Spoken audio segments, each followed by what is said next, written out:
गीता गावाकडे लहानाची मोठी झाली होती. ती घरकामात खूप हुशार होती.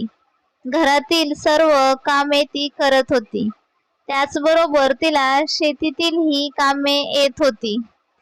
तिला शहरातील मुलगा लग्नासाठी पाहायला येतो. त्याला ती आवडते. तो होकार देतो लग्नासाठी. त्याची आईला तर गीता खूप आवडते, कारण तिला घरातील सर्व कामे येत असतात. ती एका क्षणात लग्नासाठी होकार देते. त्यांचं लग्न होतं. लग्न झाल्यापासून गीताला घरातील सर्व कामे करायला लागतात. सासू खूप खुश असते की आयती कामवाली बाई मिळाली होती.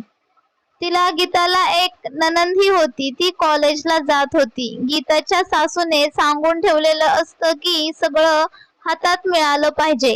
घरातील सर्वांच्या आवडीनिवडी गीता जपत होती. पण ती कधीच चिडत नव्हती. गीताच्या सासूने नंदेला सांगितलेलं असतं की तू काहीही करायचं नाही, ती करेन सगळं. गीता सगळं हसत करत असते. तिची सासू हळूहळू तिला रागवायला पण सुरुवात करते, पण गीता हसून ऐकत असते. काहीच उलट बोलत नाही. तिच्या सासूला आश्चर्य वाटतं की का बरं ही काही बोलत नाही, सगळं का गुपचूप करते. तिच्या सासूला राहवत नाही व तिला एक दिवस विचारते, तुला राग येत नाही का? त्यावर गीता बोलते, नाही, कारण माझ्या आईने लग्नाच्या आधी मला खूप काम करायला लावलं होतं. कधी कधी खूप कंटाळा येत होता, पण आई नाही केलं की रागवायची. भावाचं लग्न झाल्यावर असं वाटलं की आता वहिनी आली, ती करू लागेल मदत, पण कसलं काय, माझी आई वहिनीचंही काम मलाच करायला लावत होती. उलट माझं काम अजून वाढलं होतं. मला नेहमी वाटत होतं की ही माझी सावत्र आई आहे, कारण कधी काय चुकलं तर ती इतकी रागवत होती की वाटायचं की निघून जावं कुठेतरी. माझ्या लग्नाच्या 2 दिवस आधी आई माझ्याकडे आली व मला जवळ घेऊन बोलली की बाळा, असं समज की आजपर्यंत मी तुझी सासू होते. तुला तुझी सासू कधी काय बोलली तर वाईट वाटणार नाही, आणि तुझी कामाची इतकी प्रॅक्टिस करून घेतली आहे की तुला कोणत्याच कामाचा कंटाळा येणार नाही, आणि तुम्ही तर आई इतकं रागवत पण नाहीत. असं बोलून गीता जाते.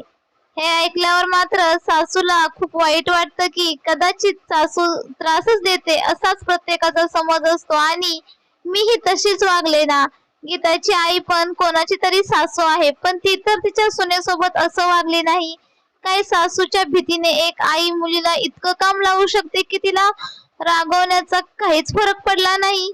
जर दुसऱ्याच्या मुलीला आपण आपल्या मुलीसारखं वागवलं तर कोणत्या आईवर अशी वेळच येणार नाही, कारण आपली ही मुलगी कोणाची तरी घरची सून होणार आहे. गीताच्या सासूला स्वतःचीच लाज वाटू लागते. आपल्याला पण एक मुलगी असून आपण दुसऱ्याच्या मुलीला किती राबवून घेतलं, तिला किती रागवत आलो. ती ठरवते की सून आहे म्हणून उगाचच तिला राबवायचं नाही. जशी आपली मुलगी तशीच दुसरी गीता. ती स्वतःच्या मनाशी ठरवते की आजपासून मला एक नाही तर